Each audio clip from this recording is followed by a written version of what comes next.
ఆర్తనాదాలా, హాహాకారాలా? చెప్పాను కదంటయ్యా టాకు మారిపోద్దని. ఏంటి ఎవరు? వాళ్ళతో పాటు చచ్చిపోయింది ఎవరయ్యా? నీ తమ్ముడు.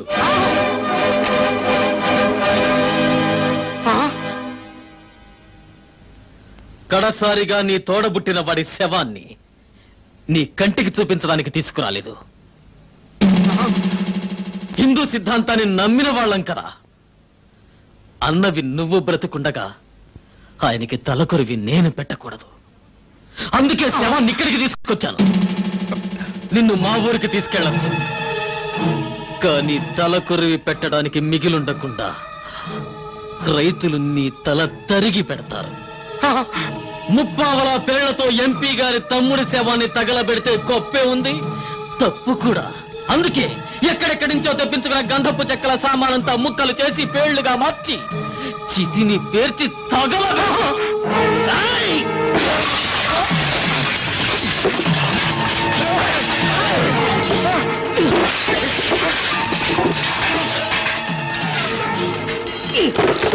కింద నేనెత్తే పైన పెట్టేబే. పైన వీర శివాజీ దెబ్బ, కింద నల్ల భీముడి దెబ్బ. ఏది బాగుంటుందో నువ్వే తేల్చుకోరా నీ అబ్బా.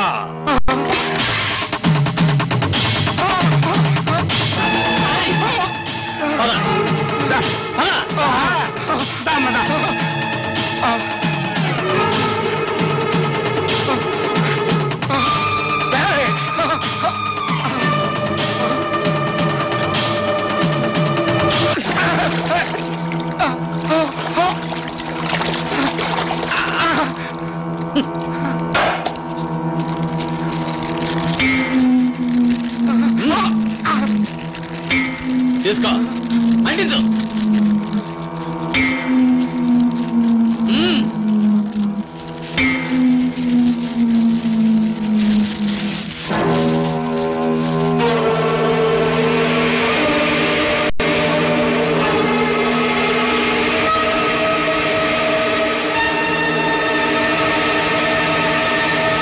ఒక పక్క రైతులు ఆత్మహత్యలు చేసుకుంటుంటే బ్యాంక్ రుణాలు తెచ్చమని ఎలా నోటీస్ ఇవ్వమంటారండి? ఆ మాట అడగాల్సింది రైతులు, నువ్వు కాదయ్యా.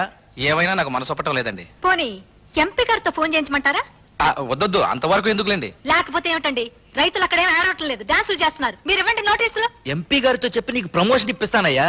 ఎంపీ గారే ఇవ్వమన్నారు ఈ నోటీసు. మీరేం భయపడకండి. మనందరం కలిసికట్టుగా ఉంటే ఈ గవర్నమెంట్ ఏం చేస్తుందో చూద్దాం. అలా కాదమ్మా, ఇది న్యాయవాణి బ్యాంక్ ఆఫీసర్ గారిని అడుగుద్దాం.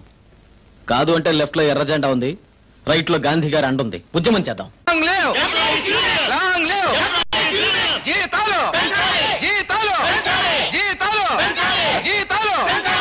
ఈరోజు సమ్మె అండి? అవును, ఒక్కరోజు సమ్మె. జీతాలు పెంచమని. మీ జీతం ఎంతండి? 4000. 4000 రూపాయల అంటే సంవత్సరానికి 48,000 రూపాయల ఆదాయం. ఆ 70 చాలుగా సమ్మె చేస్తున్నారా? మీకేమమ్మా, పల్లెటూళ్ళలో తాత ముత్తాతలు కట్టించిన నెలలో ఉంటున్నారు. ఇక్కడ మేము నెలకే 2000 రూపాయలు ఇంటికి కడుతున్నాం. మీరు మీ దొడ్లో గేదె పాలు పిండుకొని తాగుతున్నారు. ఇక్కడ మేము లీటర్ నీళ్ల పాలు 8 రూపాయలు పెట్టుకుంటున్నాం. మీరు మీ పంట పొలాల్లో పండిన కూరగాయలు వండుకుని తింటున్నారు. ఇక్కడ మీ కిలో కూరగాయలు 16 రూపాయలు పెట్టుకుంటున్నాం. మీ ఉద్యోగస్తులు సుఖపట్టం లేదు, మా రైతు కూలీలు సుఖపట్టం లేదు. దయచేసి మా మీద సానుభూతి చూపించండి. మా పోరాటంలో చేయి కలపండి. మా గ్రామానికి వచ్చి జప్తు చేయడం ఆపేయండి. సారీ, అది మా ఉద్యోగ ధర్మం. అంటే రుణాలు కట్టకపోతే జప్తు చేస్తారా? అవసరమైతే పోలీసులతో వస్తాం, అది గవర్నమెంట్ రూల్. అదే ఖాయం అయితే మీరు సాంఘిక బహిష్కరణ గురవడమో ఖాయమే. పదమ్మా. ఇదేంటండి బాబు, ప్రతింటికి తాళం వేశారు? జప్తు చేస్తారని భయపడి ఈ పని చేసి ఉంటారు. నోటీసులు అంటే దాం పదండి.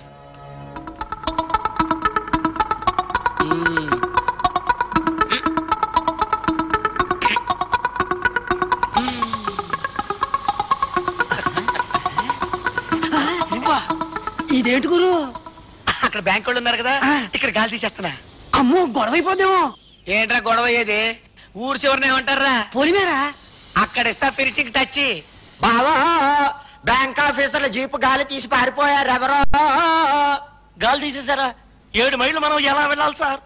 7 మైల్స్? మై గాడ్, ఎలా వెళ్తారో ఏమో. ఎట్టా వెళ్ళేదేముందిలే, డొంకలో పడి ఏడ్చుకుంటా నడుచుకుంటా 7 మైళ్ళు వెళ్తారు. చెప్పు తీసు కొడతా కొడక నీ దీర్ఘాలు నువ్వును. మీరేం భయపడకండి, బండి కట్టిస్తా నేను.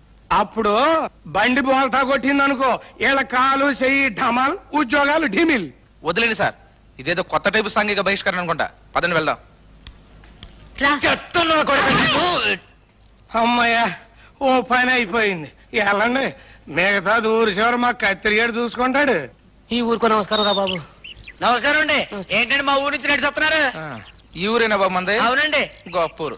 మీ ఊళ్ళో సాంఘిక బహిష్కారం, టైర్లో గాలి తీసేశారు, వాకింగ్, వాటర్ ప్రాబ్లం. గొంతు దాడైపోతుంది. అయ్యో గొంతు కారిపోతుందండి. వాటర్ ప్రాబ్లం అండి. ఇగోండి బంగారం లాంటి నీళ్ళండి. తల్లి గోదావరి పొంగి పొర్లిపోతుందండి. ఇది తాగండి. చిచ్చి అనిలా ఏంటి చిచ్చి అండి? ఈ నీళ్ళని చిచ్చి అంటారండి. లేత కొబ్బరికాయ నీళ్ళండి బాబు. ఎరా ఈ నీళ్ళే కదంటే వరిచేలోకి వెళ్ళేది. ఈ నీళ్ళు తాగే కదా వరి మొక్కలు మొలిచేది. మరి అయితేనే కదా మనం బతుకుతున్నా. అవునండి. అవునంట అవునండి. దయచేయండి. పదండి. తాగండి, కూర్చోండి. అది కూర్చోండి. ఇదేంటయ్యా బాబు ఎంత మట్టిగా ఉన్నాయి, తాగొచ్చా? చూడరా మట్టి నీళ్ళు అంటరా. మనం పుట్టింది ఎక్కడ మట్టిలోనే కదా. అవునండి. మనం చచ్చిపోతారా కలిసిపోయింది మట్టిలోనే కదా. అవునండి. మరి మట్టి నీళ్ళు అంటాడేంట్రా? అవునండి. అవునండి అంటాడు. మీరు తాగండి, లేకపోతే నాకు ఆసిపోతుంది. ఏమండి ఏమండి, ఏ మాట కాబట్టి చెప్పుకోవాలండి. ఓసారి తలకాయ పెట్టి చూడండి. ఏమిటా ఇది? ఏంటే, ఒకవైపు రైతులు ఆత్మహత్య చేసుకొని చచ్చిపోతుంటే జీప్ ఎక్కి ఫైల్స్ తీసుకొని అప్పులు వసూలు చేసుకోవడానికి వచ్చారంటే. అప్పులు వసూలు చేసుకోవడానికి వెళ్ళండి. అందుకే ఇచ్చాక ఫినిషింగ్ టచ్. ఏమిట్రా, కొడుకు కలెక్టర్ కదా అని మీ అమ్మ తమ్ముడు రెచ్చిపోయి జప్తు చేస్తే చంపేస్తామని బెదిరిస్తే చూసి ఊరుకుంటా అనుకున్నావా? అలానే ఎవరైనా రిపోర్ట్ చేయాలి మా. నేను చేస్తున్నాను. ఇందులో నా సంతకం కూడా ఉంది.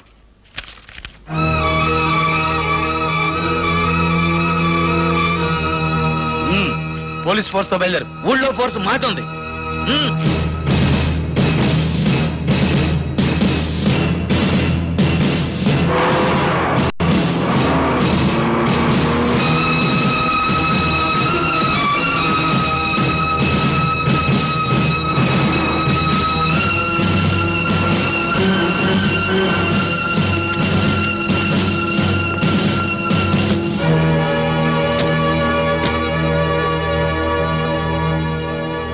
రాజ్యలక్ష్మి గారు, మీరు ప్రభుత్వంతో కోఆపరేట్ చేయాలి, జప్తుకు అంగీకరించాలి. మాకు అన్యాయం జరుగుతుంది, ఇది ఆపండి అని అడగటానికి నా కొడుకు శివాజీ కోర్టుకు వెళ్ళాడు. అంతవరకు ఈ జప్తు ఆపండి. మీ ఎదురుగా ఉన్న నేనే కోర్టు, నేను మీ కొడుకునే. తల్లిదండ్రులు చేసిన రుణాలు తీర్చడానికి వచ్చేవాడు కొడుకు అవుతాడు గాని, నిలబెట్టి తల్లిని వేలం వేసి డబ్బులు వసూలు చేసేవాడు కొడుకు ఎలా అవుతాడు? ఆర్గ్యుమెంట్ అనవసరం. బ్యాంక్ లోన్ తిరిగి కడతారా కట్టరా? మేం కట్టలేదు. అది నేరం. నిన్ను కనడమే ఒక నేరం. రైతుల కన్నీళ్లు చూడలేని ఈ ప్రభుత్వాన్ని ఎన్నుకోవడమే ఒక పెద్ద నేరం. ప్రభుత్వాన్ని విమర్శించడం ప్రతి వాళ్లకు ఫ్యాషన్ అయిపోయింది. ఏమిటి ప్రభుత్వం చేసిన నేరం? విభజించి పాలిస్తుంది. పట్నం ప్రజలకు ఒక న్యాయం, పల్లెటూరు ప్రజలకు ఒక న్యాయం చేస్తుంది. అబద్ధం. ప్రజాస్వామ్య దేశంలో ప్రతి పౌరుడు సమానంగానే చూడబడుతున్నాడు. కాదు, మీ గవర్నమెంట్ సీలింగ్ యాక్ట్ పెట్టి ఒక రైతుకు 18 ఎకరాల కంటే మించి ఉండడానికి వీల్లేదండి. అంటే మంచి సాగుబడిలో ఉన్న పొలం రేటు 50,000 రూపాయలు, 18 ఎకరాలకి 9 లక్షలు. అదే పట్నంలో ఉన్న ఒక సినిమా హాల్ ఖరీదు 1 కోటి రూపాయలు. ఒక మిల్లు ఖరీదెంత? ఒక బట్టల కొట్టు ఖరీదెంత? మరి రైతులు చేసిన పాపం ఏమిటి, పట్నం వాళ్ళు చేసిన పుణ్యం ఏమిటి? వ్యాపారస్తుడు ఒక సబ్బు ముక్కో బ్లేడు ముక్కో తయారు చేస్తే దాని ఖరీదు ఇంత అని అతనే నిర్ణయిస్తాడు. కానీ మేము కష్టపడి చెమటోర్చి పండించే పంటలకు ధరలు నిర్ణయించడానికి మీరెవరు? థియేటర్లు తగలబడితే లక్షల రూపాయలు బీమా పథకం అందిస్తారా? అదే మా పంటల తుఫాన్లో కొట్టుకుపోతే హెలికాప్టర్లో తిరిగి ఏమంత నష్టం జరగలేదని తిరిగి వెళ్లిపోతారా? అవన్నీ మేమెక్కడ సరిదిద్దగలం? కేంద్ర ప్రభుత్వం వద్దొద్దు. కేంద్ర ప్రభుత్వం రాష్ట్ర ప్రభుత్వం మీద, రాష్ట్ర ప్రభుత్వం కేంద్ర ప్రభుత్వం మీద వేసుకునే నిందలు విని విని మా చెవులు దిబ్బెళ్ళెక్కిపోయాయి. చూడండి, మే ఇక్కడికి వచ్చింది మీ బాధలు వినడానికి కాదు. మీరు గవర్నమెంట్ తో సహకరించకపోతే అరెస్ట్ చేసైనా సరే. వేయించు సంకెళ్ళు. ఈ చేతులతో మట్టి పిసికి మోడు నరికి అరక దున్ని నిన్ను కలెక్టర్ని చేసిన పాపానికి ఈ చేతులకి సంకెళ్ళు వేయాల్సింది. వేయించు సంకెళ్ళు. కానీ ఒకటి మాత్రం గుర్తుంచుకో, నా కంఠంలో ప్రాణం ఉండగా జప్తు చేయించలేవు. ఇన్స్పెక్టర్, సార్ ఆవిడ్ని వెంటనే అరెస్ట్ చేయండి. Yes sir.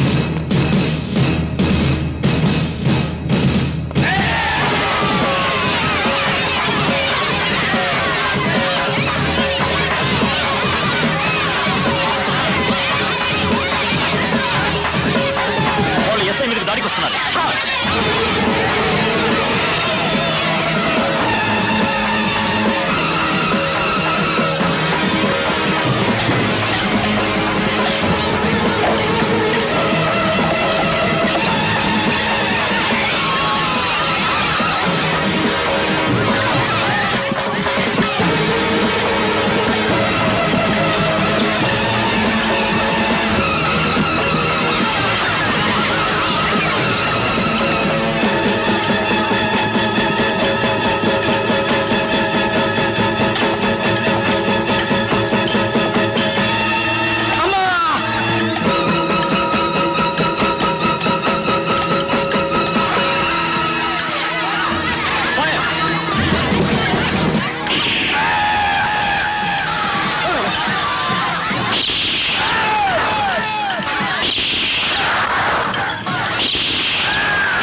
కలెక్టర్, అందరికీ అన్నం పెట్టే రైతులు న్యాయం అడగటానికి నిలబడితే కల్పిస్తారా?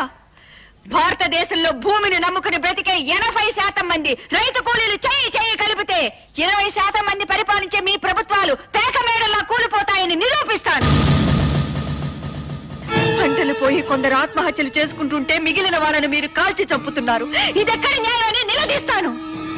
ఈ అమరవీరులకు ఇక్కడే స్తూపాలు కట్టించి భారతదేశంలో ఉన్న రాజకీయ నాయకులందరినీ పిలిచి రైతు రాజ్య స్థాపన కోసం ఈ సమాధుల నుంచే పోరాటం ప్రారంభిస్తాను.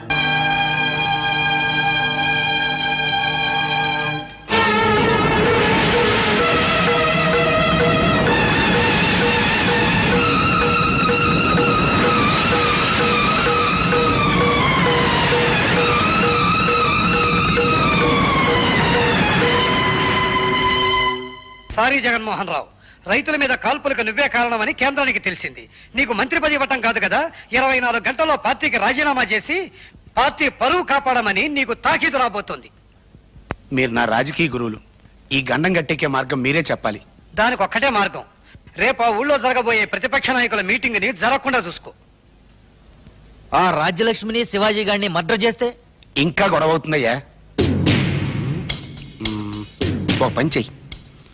రేపు 9 గంటలకి భారతదేశంలో ఉన్న ప్రధాన ప్రతిపక్ష నాయకులందరూ ఆయనతో ఉంటారు కదా, దానికి 5 నిమిషాలు ముందు పేలేటట్టుగా ఒక పవర్ఫుల్ బాంబు ఆ ఇంటి దగ్గర పెట్టించు.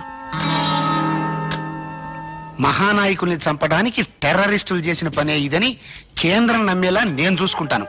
సరేనా? ఏమైనా మన ఊరి చరిత్రలోకి ఎక్కుతుందా? జాగ్రత్తగా చూసుకో. మరి నేను వస్తా. అది కనెక్ట్ అవదమ్మా, నేనే తీసేశా. రేపు 9 గంటల తర్వాత తలుపు తీస్తాను. అంతవరకు రెస్ట్ తీసుకో.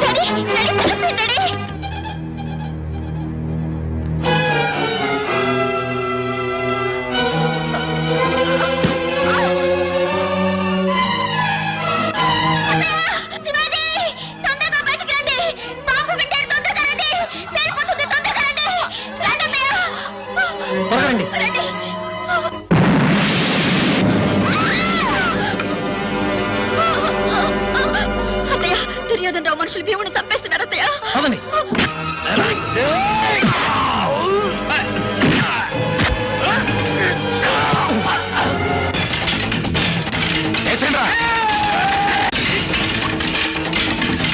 రాజ్యలక్ష్మి, నీ వల్ల నా ఎంపీ సీటు పోయింది. నా రాజకీయ జీవితమే సమాధి అయిపోయింది. చివరికి నా కన్న కూతుర్నే నీ వైపు తిప్పుకున్నావు. నో, ఇంక నిన్ను బతకనివ్వను.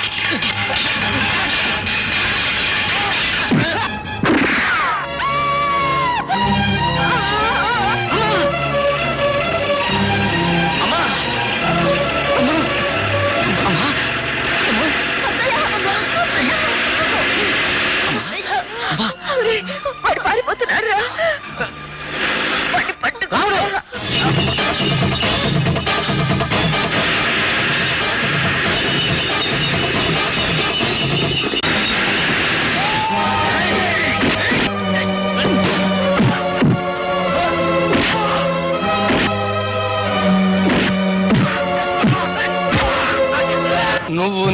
తప్పినా నేను నీతి తప్పను. ఇప్పుడెవడు సాక్ష్యం లేడు. నువ్వు నన్ను చంపుతావో నేను నిన్ను చంపుతాను.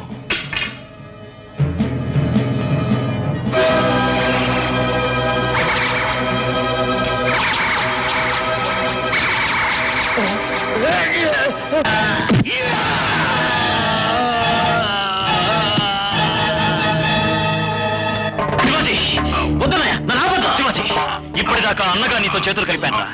కలెక్టర్ గా ఈ నేరాన్ని అంగీకరించలేను. నువ్వు దోషివైతే భరించలేను. పోలీసులకు అప్పచెప్తారా? రాజలక్ష్మి గారు, మీరు వెంటనే హాస్పిటల్ రావాలి. మీ ప్రాణానికి కాల్పుల్లో చనిపోయిన రైతుల ప్రాణాల కంటే నా ప్రాణం విలువైంది కాదు. ఏ మాట మీకు చెప్పి భారతదేశ రైతు లోకానికి మేలు కొలుపు పాడాలనుకున్నానో ఆ మాట మీకు చెప్పి కన్ను మూస్తాను. నేను భూ సంస్కరణలకు వ్యతిరేకిని కాను. ఒక మనిషికి ఇంతకు మించి ఆస్తి ఉండకూడదు అంటే అది సోషలిజం అవుతుంది గాని ఒక రైతుకి ఇన్ని ఎకరాలకు మించి ఉండకూడదు అంటే అది సామ్యవాదం అవుతుందా? రైతు పొట్టగొట్టి కోటీశ్వర్లకు పెడతారా? వ్యవసాయదారుడి కడుపు కొట్టి వ్యాపారస్తుడి కడుపు నింపుతారా? అన్నం పెట్టే రైతు ఆకలి చావు చేస్తే, ఆకలి తీర్చే రైతు చావు కేకలు పెడితే ఈ మదర్ ఇండియా ఆనందిస్తుందా? ఈ భూమి తల్లి సంతోషిస్తుందా? సముద్రం పక్కన తుఫాను వస్తే ఆ ప్రాంతం వరకే నాశనం అవుతుంది. కానీ రైతుల శరీరంలోంచి చిందిన రక్తం ఎర్ర సముద్రంగా మారితే, ఆ రక్త సముద్రంలోంచి తుఫాను పిడితే ఈ మదర్ ఇండియా స్వరూపమే మారిపోతుంది.